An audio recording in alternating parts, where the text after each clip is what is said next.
ng live streaming. Yan. Paano? Lagyan ng, ilagay mo lang sa webcam para ilagay mo sa webcam, tapos entertainment, ilagay ko lang sa entertainment. Kung pili ka lang kung anong gusto mo, entertainment o vlog, and ilagay ko sa entertainment.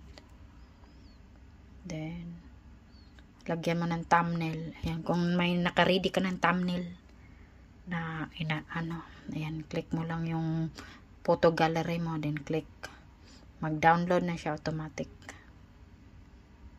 Ayan o. Pwede mo rin i-change. Ayan. Then click mo lang tong picture. Ayan, click open. Then pupunta na yan siya dyan.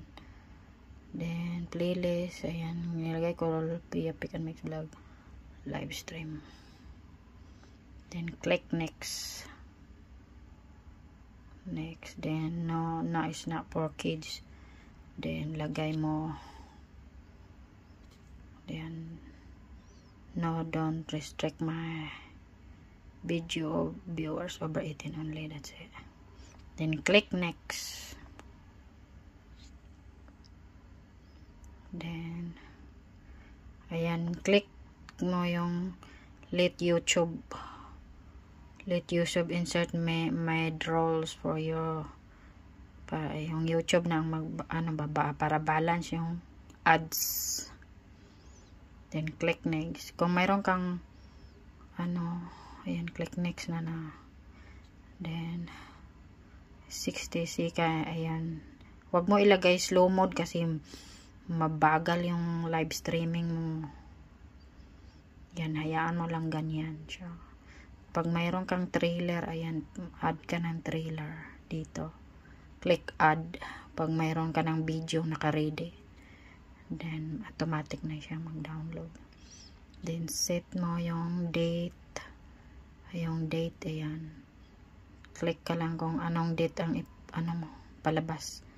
Then oras.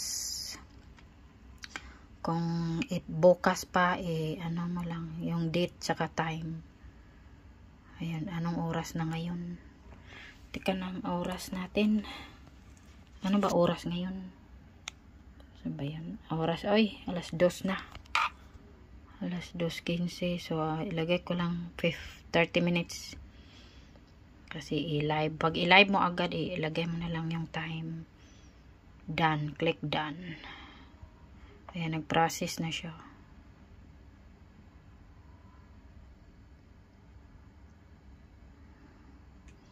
Naka-process na. Ayan, mabagal. Ayan, click mo lang go live or done. Kung ipabukas mo pa, kung i-schedule mo, click done. Then, pupunta ka lang diyan sa ayan, click ko lang to. Go live. Ayan, automatic na siya. Diretso na. Ayan guys, nandyan na yung mukha natin.